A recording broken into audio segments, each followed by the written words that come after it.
Ako si Janice. Wala akong masyadong ganap sa buhay ko. Boring nga, sabi nila. 49 na ako pero wala pa rin akong asawa.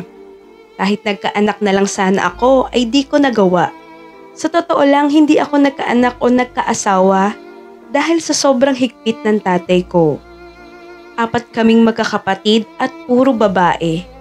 Magugulat kayo dahil 3 kaming magkakapatid na hindi na nakapag-asawa.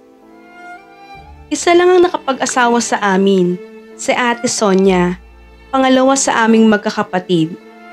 Hiwalay siya sa asawa niya dahil ayaw ng tatay ko sa napangasawa niya. Tricycle driver lamang daw ito at hindi kayang pakainin ng pamilya. Nagkaanak sila ng isa lang at hindi na nasundan. Ang panganay naman namin ay tumanda na din at pumanaw ng hindi nakakapag-asawa. Matagal siya sa abroad at ginugol niya doon ang oras at panahon niya dahil ayaw niya nang umuwi sa amin. Dahil sa tatay naming sobrang higpit. Nilihim nga ni Ate Betty na may sakit siya. Ovarian cancer ang naging sakit niya. Matagal na pala siyang nagsasuffer ng sakit, ngunit nilihim niya sa amin yon. Nang hindi na siya makatayo at hindi na siya makapagtrabaho, pinasya ng amo niya na sabihin na sa amin ang kanyang lagay. Agad namang pinauwi ng Pilipinas si Ate Betty upang maalagaan nga namin siya. Ilang buwan lang ang lumipas at binawian na siya ng buhay. Sobrang lungkot ko noon dahil nawalan ako ng ate na laging nandyan para sa amin. Sumbungan ko tuwing pinapagalitan ako ni tatay. Ang pangatlo naman na si Ate Nela, hindi rin nakapag-asawa katulad ko. Palagay ko ay boring din siya sa kanyang buhay. Araw-araw papasok sa trabaho, uuwi ng madilim, ganun araw-araw, paulit-ulit. Kahit minsan na hindi namin napagkwentuhan nila ate kung bakit hindi kami lumaban. Lumayas na lang kami sa bahay namin para ituloy ang gusto naming gawin. Dahil siguro takot kaming sumubok ng bago. Sumubok ng mga bagay na wala sa bahay. Takot kaming magutom. Takot kaming lumayo dahil wala kaming tiwala sa sarili namin. Ako, aaminin ko, duwag ako sa lahat ng bagay. Hindi ko alam kung bakit dahil ba to sa trauma na pinaranas sa akin ng tatay ko? Pinaranas sa amin ng tatay ko? Gabihin nga lang ng uwi kung ano-ano ng masasakit na maririnig mo galing sa bibig ng tatay ko. Kesyo, uwi pa ba yan ng matinong babae? Isa ka na sigurong pakawalang babae. Wala ka bang uuwi ang bahay at kung ano-ano pang halos nagpapantig na ang tenga ko. Ganon din ang trato niya sa mga kapatid ko. Bawal lumabas kapag walang pasok. Bawal makipagkwentuhan sa labas. Lahat bawal. Hindi ako pala sagot o nagrereklamo kahit na ano pang masasakit na salita ang sabihin niya sa akin. Ganon din ang mga ate ko. Tinanggap na namin na ganon na lang ang buhay namin sa kamay niya. Sa tagal na panahon hindi ko narinig na pinagtanggol kami ng nanay namin. Sumagot man lang sa maling desisyon ng tatay namin. Focus lang siya sa tindahan at pagpaparami ng kanyang pera.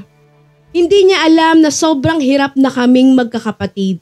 Siguro sa palagay niya ay tama ang pamamalakad ng tatay namin. Ako ang bunso. Ako ang bunso sa amin kaya ako ang katabi ng nanay ko sa pagtulog. Naalala ko pa noon sa dami ng pera ng nanay ko, katabi niya ang bag niya sa pagtulog. Kita mula sa tindahan namin. Aminado ako na sobrang lakas ng tindahan namin. Kakailanganin ng 3 tao para mapagbilhan lamang ang mga bumibili. Siguro dahil sa location ng tindahan namin na tapat mismo ng isang pabrika. Noong nag-aaral pa ako sa high school, tuwing mahimbing na ang tulog ng nanay, ay lihim kong kinukuhanan ng pera ang kanyang bag. Napakaraming laman at sigurado ako na hindi ito bilang. Kumukuha ako ng labis-labis at pinanglilibre ko sa mga kaklase ko noon. Ang sarap sa pakiramdam pag ginagawa ko yon, hindi dahil nalilibre ko ang mga kaklase ko, kundi pakiramdam ko'y nakakaganti na ako sa mga magulang ko. Sa pamamagitan ng pagkuha ng pera nila, nakakapagrebelde na ako. Kung minsan naman kukuha ako ng pera sa bag niya at hindi ako papasok sa school, manonood ako ng sine mag-isa. maggagala sa mall, masaya. Pag nagagawa ko yun. Kasi alam ko pag uwi ko, ganun na naman. Pagtatao sa tindahan, walang kalayaan. Sa totoo lang wala akong naging kaibigan na masasabing nakasama. Dahil pag may gala sila, hindi ako pwede. Pag pupunta sila sa ibang kaklase namin, hindi ako papayagan. Kung hindi nga lang sa mga pinsan ko ay wala na ako makakausap bukod sa pamilya ko. Masaya ako kapag nagkwekwentuhan kaming magpipinsan. Halos lalaki nga lang sila. Kaya wala rin ako masabihan ng mga bagay-bagay na gusto ko. Katulad ng pagkakaroon ng hinahangaan o crush. Napakalungkot ng ganitong buhay. Walang kalayaan. Pakiramdam ko ninakaw ng mga magulang ko ang kabataan ko. Hanggang ngayon na matanda na ako, ganun pa rin. Parang mas lumala pa nga eh. Ang pinakagala ko na lang ay mamamalengke. Uumpisahan ko sa umaga, paggising ko, magbubukas ng tindahan habang tulog pa si nanay. Paggising na siya, magluluto na ako ng almusal dahil papasok na ang dalawa kong ate at pamangkin sa trabaho. Pagpasok nila, maglilinis ako ng bahay. Kung araw naman ng labahan, maglalaba ako after nung mamalengke na ako. Araw-araw ang pamamalengke umaabot ng 15K ang perang pinamamalengke ko. Minsan nga iniisip ko gamitin ko na yung pera na hawak ko. Lumayas na sa amin. Kaso hindi ko talaga kaya. Hindi ko alam bakit hindi ako makaalis. Wala rin ako maisip na puntahan. Tapos pag ubos ko na yung pera, paano na ako? Wala akong alam na trabaho dahil ni minsan hindi ako pinayagang mag-apply ng tatay ko. Gusto niya sa bahay lang ako. Gusto niya magpulong lang ako maghapon sa bahay. After ng lahat na nagawa kong trabaho sa tindahan at bahay, magpapahinga ako, matutulog kung minsan. Sa gabi, magluluto naman ako. Pagkaluto ko, susunduin ko si Ate Nela sa trabaho. Dahil yun ang gusto ng tatay ko. Hindi ko alam kung concern siya sa amin o talagang ugali niya na yun. Pagka-uwi, hihintahin magsara ng tindahan. Siyempre ako din na magsasara. Sino pa ba? Ganun ako araw-araw. Nakakasawa na, nakakaumay. Kahit ano pang sabihin ko o reklamo, sarili ko lang naman din ang kausap ko. Kasi kahit magsabi ako sa mga kapatid ko, wala rin silang isasagot sa akin dahil ganun din sila. Eto pa, sa gabi, pag nakasara na ang tindahan, lahat ng pinto ay nakapadlock na din. Hindi ka makakalabas kung hindi mo makukuha yung susi na tinatago ng nanay ko. Gusto ko na nga tumalon sa second floor ng bahay namin dahil dun lang pwede dumaan. Buti pa si Ate Sonia nakapag-asawa kahit pinaghiwalay sila ng tatay namin. Sa Ate Nela, may mga nanliligaw pero hindi niya sinagot. At siguro napagod na rin sa kakahintay sa kanya dahil hindi niya alam kung paano sasabihin sa tatay namin. Ako naman, marami nagpaparamdam. Hindi nila tinutuloy dahil sa takot sa tatay ko. Pero may isang naglakas ng loob, si Mike. Nagtapat siya sa akin sa sulat. Inaabot niya lamang ito sa tindahan kung minsan. Minsan, ang best friend niya ang nagbibigay. Sinasagot ko naman ito ng sulat din. At iniaabot ko rin sa kanya o pinapaabot ko sa best friend niya. Sinisipag tuloy ako magtao sa tindahan dahil sa kanya. Nagkakulay ang buhay ko. Parang nagkaroon ako ng direksyon. 19 ako noon at si Mike ay 22. Araw-araw kami nakikita sa tindahan. Hindi ko maiwasang umibig sa kanya. Napakabait niya, masipag. Kahit na mahirap lang sila, pinipilit niyang iahon ang pamilya niya sa kahirapan. Katukatulong ni Mike ang mga magulang niya sa pagpapaaral sa mga kapatid nito. Hindi nga siya nakatapos ng pag-aaral dahil sa maagang pagtatrabaho para sa pag-aaral ng mga kapatid niya. 2 buwan na ligaw si Mike sa akin. At isang araw, sinagot ko nga siya. Hindi ko na kayang patagalin pa dahil mahal na mahal ko na siya. Lumipas ang maraming buwan, masaya kaming dalawa. Lihim kaming nag-uusap sa tuwing bibili siya sa tindahan. At kung minsan ay sinasamahan niya ako mamalengke. Kung wala naman siyang pasok, kumakain kami sa labas. Pero mabilisan lang ito. Sinusulit ko lang ang mga oras ko sa pamamalengke dahil hindi alam ng pamilya ko na may nobyo na ako. Siguradong magagalit ang tatay. Tanggap naman ni Mike ang ganong setup namin dahil ang sabi niya, papatapusin lang daw niya ang kapatid niya at itatanan niya na ako. Alam kong mahal ako ni Mike, sa katunayan nga gusto na niyang sabihin sa mga magulang ko ang relasyon naming dalawa. Pero tumatanggi ako. Sinasabi ko na hindi mo kilala ang tatay ko. Marami siyang pwedeng gawin. Nagpatuloy nga ang relasyon namin ni Mike, umabot nga kami ng taon. Sinabi ni Mike na may oras pa daw ako para sabihin sa mga magulang ko ang relasyon namin dahil oras na makatapos na ng pag-aaral ng mga kapatid niya, pakakasalan niya na daw ako. Natutuwa ako pag naririnig ko ang mga bagay na yon. Ngunit isang hindi inaasahang pangyayari nang pakialaman ng nanay ang paglilinis ng kwarto ko at nakita nga niya ang mga sulat ni Mike sa akin. Kinumpronta niya ako at kung sino ang lalaki sa likod ng mga sulat. Sinabi ko na wala lang yun. Sinabi ko na biro-biroan lamang iyon, ngunit hindi naniwala ang aking nanay. Pinakita nga niya ito sa aming ama. Sinabi ng tatay sa akin na may nobyo na daw pala ako. Wala daw silang kaalam-alam na matagal ko na pala silang niloloko. Sinabi pa ng tatay, oras na malaman niya kung sino ang lalaki na yon, may kalalagyan daw kaming dalawa. Hindi ako kumibo, nagsumbong ako kay Ate Sonia. Sinabi ko na anong panloloko dun ate. Inilihim ko lang dahil nga ganyan sila sa atin. Sinabi sa akin ni Ate Sonia na ilihim ko lang hanggat kaya ko pa. Para pagdating ng tamang panahon, pwede na akong tumayo kasama si Mike. Sinabi ko nga kay Mike ang nangyari. Alam kong natakot din siya sa sinabi ng tatay. Dahil alam niya ang ugali nito. Lumipas pa ang mga buwan at araw, patuloy pa rin kami ni Mike at wala silang idea kung sino ang nobyo ko. Pero talagang mapaglaro ang tadhana. Isang araw, bumili si Mike sa tindahan at mahigpit na hinawakan ang kamay ko. Habang inaabot ko ang binili niya, pareho kaming tumawa. Hindi ko alam nakita pala kami ng tatay ko. Bigla akong sinigawan ng tatay ko at sinabing ang landi-landi ko. At sinabi niya, siya pala ang matagal ko nang nililihim na nobyo. Napahiya ako sa ibang mga tao na nandun sa tindahan. Tumakbo ako papasok at umiyak sa kwarto. Hindi mo na ako lumabas ng kwarto kahit anong pilit nila ay hindi ako lumalabas. Masamang-masama ang loob ko. Sobrang sakit sa dibdib. Hindi ko alam kung anong uunahin kong pakiramdam. Kung dahil pinahiya niya ako o dahil nahuli kami ni Mike. At baka hindi na kami magkita pa. Lumipas ang ilang araw, walang Mike na bumibili sa tindahan namin. Nagtataka na ako bakit hindi siya nagpapakita sa akin. Buti na lang bumili ang kapatid niya at tinanong ko nga si Mike. Noong una ay ayaw magsalita ng kapatid niya pero napilit ko din ito.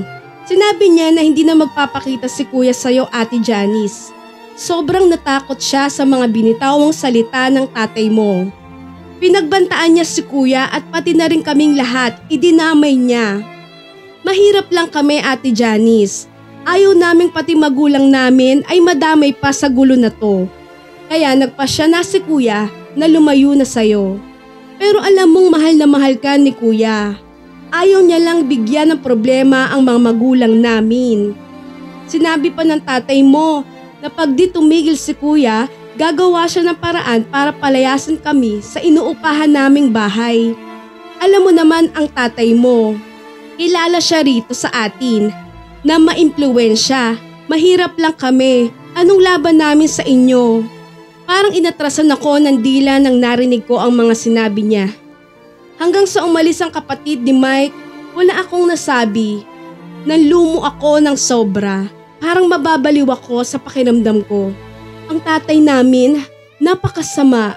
Bakit dito pa ako dinala ng tadhana sa pamilya na to? Oo nga, hindi kami silat sa buhay. Hindi rin kami mayaman pero kayang bumili ng mga magulang ko ano man ang gustuhin nila. Sinabi ko sa sarili ko na hindi ko yon matatanggap. Kahit kailan. Simula noon na hindi ko na kinausap pa ang tatay ko. Kung may sasabihin siya o iuutos man lang, nakatingin lang ako at susunod na lang. Lumipas ang maraming buwan. Nakasalubong ko sa palengke ang best friend ni Mike. Kinamusta niya ako at kinamusta ko rin siya.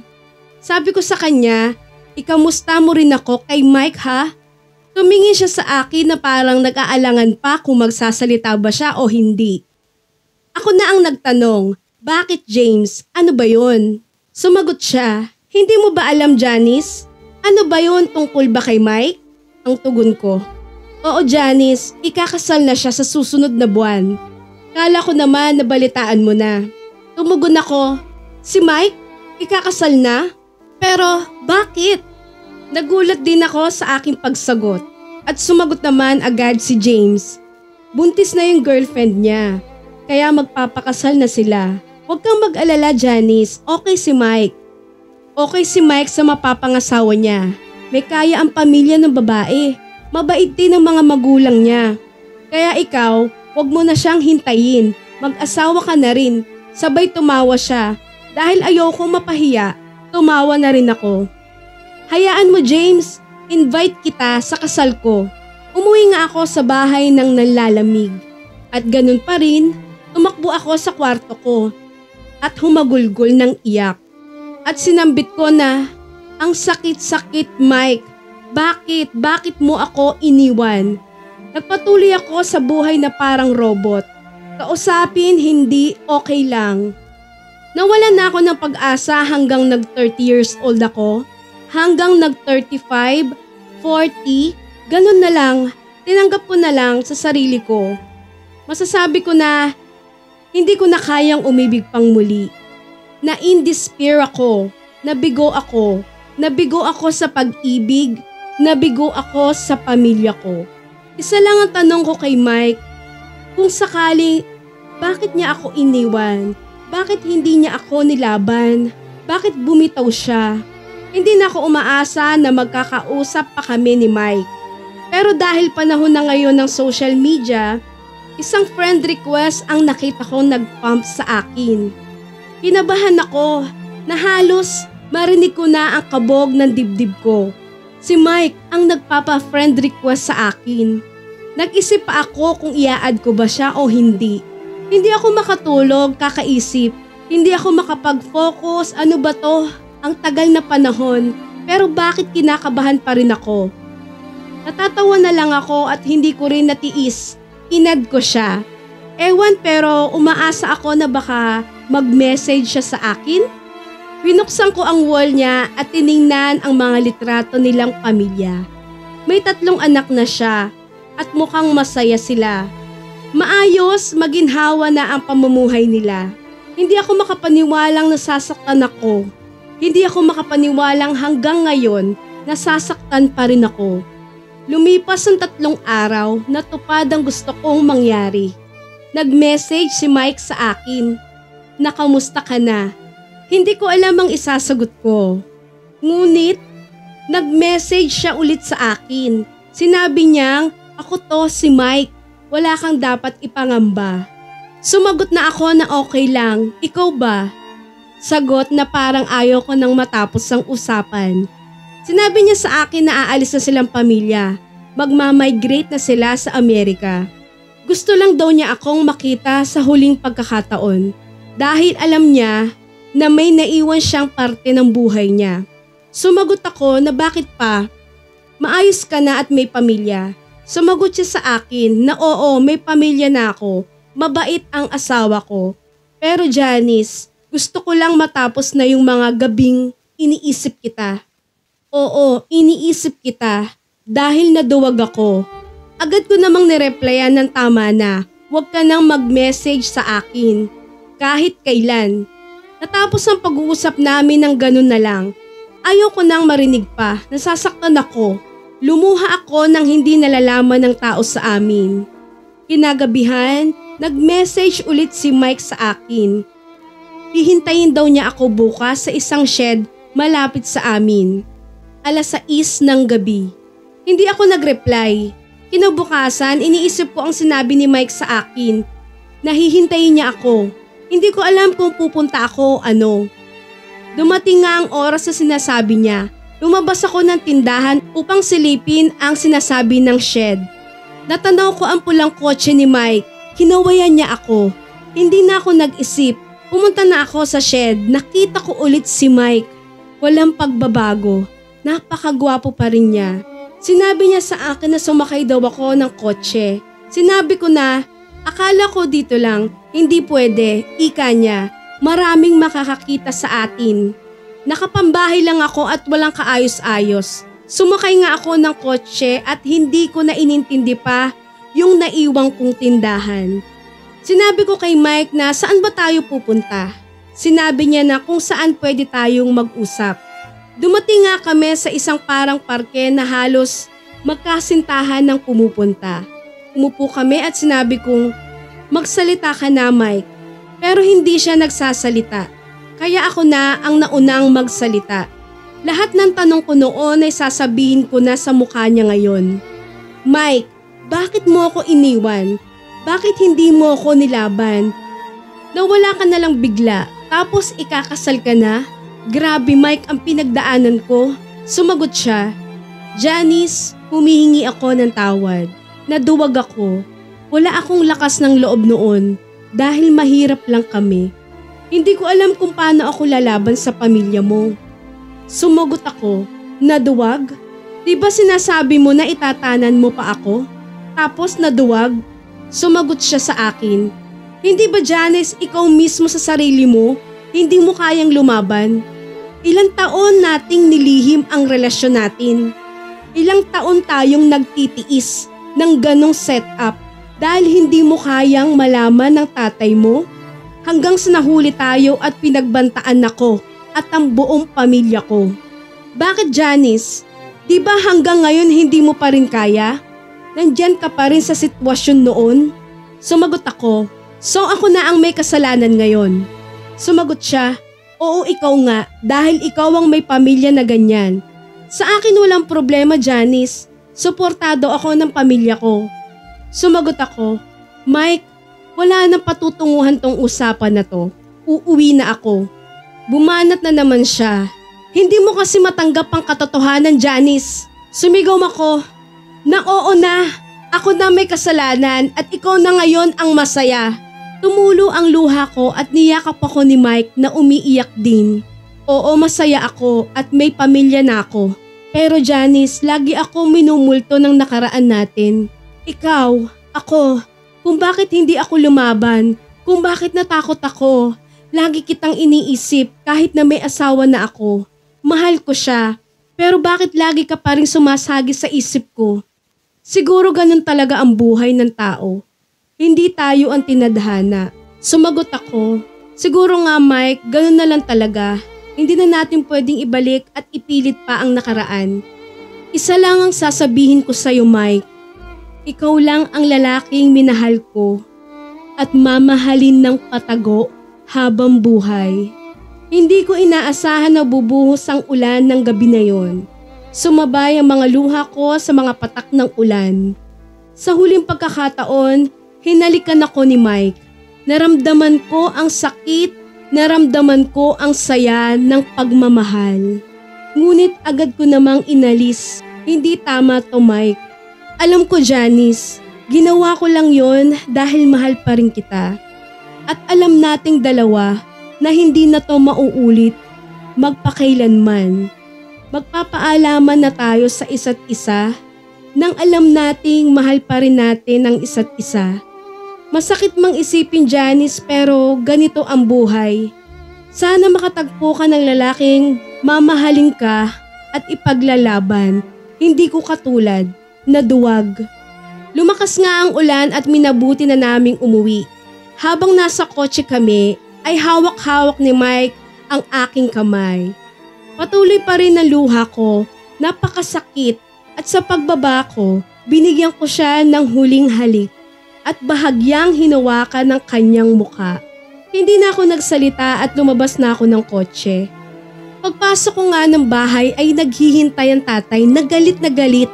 Saan ka galing? Wala kang paalam, bigla kang umalis. Iniwan mo ang tindahan tapos basang-basa ka pa ng ulan? Ano na namang kabaliwan to, Janice? Dire-diretso na sana ako sa kwarto nang hilahin ako ng tatay at sinampal niya ako. Bastos ka, kinakausap pa kita. Hindi ko na napigil ang aking sarili. Lahat ng galit ko sa katawan ay parang gustong kumawala. Huwag niyo akong piliting sumagot sa inyo. Pagod na ako, Itay. Kapal ng mukha mo, ika niya sa akin. Sumagot ako ng pasigaw. Mas makapal ang mukha niyo. Kayong dalawa ng inay. Wala kayong kwentang magulang. Sinira niyo ang buhay ko. Sinira niyo ang buhay naming magkakapatid ni na Ate Betty. Yan, si Ate Betty. Mamamatay na lang. Ayaw pang umuwi dahil sa inyo. Si Ate Sonia, nagkaasawa nga pero pinaghiwalay niyo. Anong klaseng ama kayo?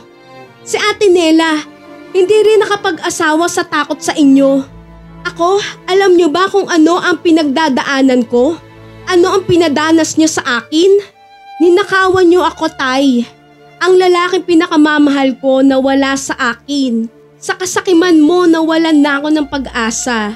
Simula nang inilayo niyo sa akin. Alam niyo ba yun? Hindi, di ba? Dahil wala kayong pakialam. Alam niyo ba kung saan ako galing? Doon sa lalaking mahal ko. Pero wag kayong mag-alala dahil wala akong ginawang masama. Sinunod ko lang ang puso ko sa huling pagkakataon, Tay. Marami pa akong sasabihin sa'yo, Tay, kaso hindi na lang dahil sarado naman ang mata nyo at bingi na rin. Kumaripas nga ako ng takbo sa kwarto, naiwang nakatulala si Ate Sonia at Ate Nela. Wala akong pakialam kung ano paman. Ang mahalaga, nasabi ko ang dapat kong sabihin. Lumipas ang ilang buwan, tahimik lagi ang bahay. Walang gustong mag-umpisa ng topic. Si nanay ay pakiramdam ko ay nahihiya sa tuwing titingin siya sa akin. Si tatay naman ay lagi nang umaalis ng bahay. Ganon siguro ang ibang magulang. Hindi mo maririnig ang paghingi ng tawad o paumanhin dahil may pride sila bilang magulang. Dumating na nga ang panahon na nagkasakit si tatay. Na-stroke siya. Ilang buwan lang at pumanaw na siya. Aaminin ko, nalungkot ako sa pagkawala niya. Pero ni minsan hindi pumatak ang luha ko. Kahit sa unang araw ng burol niya hanggang sa nailibing siya, mahal ko siya. Mahal ko siya bilang tatay ko. Kahit ano pa man ang nangyari, tatay ko pa rin siya. Pero hindi talaga pumatak ang luha ko. Siguro dahil hinihintay ko ang paghingi niya ng tawad sa akin na hindi niya naibigay. Si nanay naman ay naging mas malapit na siya sa aming magkakapatid. Si Ate Sonia, nakakapunta na sa bahay ang dati niyang asawa na wala pa rin namang pamilya. Si Ate Nela, patuloy pa rin sa trabaho niya. Ako, eto, ganun pa rin, katulad ng dati. Binlock ko na nga si Mike sa social media para maiwasan ang pagkakasala. Masaya na ako noon, sapat na sa akin yun. Si tatay, napatawad ko na siya. Hindi na lang kami binigyan ng pagkakataong mabago ang nakagisnan. Totoo nga, na-in-despair ako at hindi na ako umibig pa. Hanggang dito na lang, nagmamahal, Janice.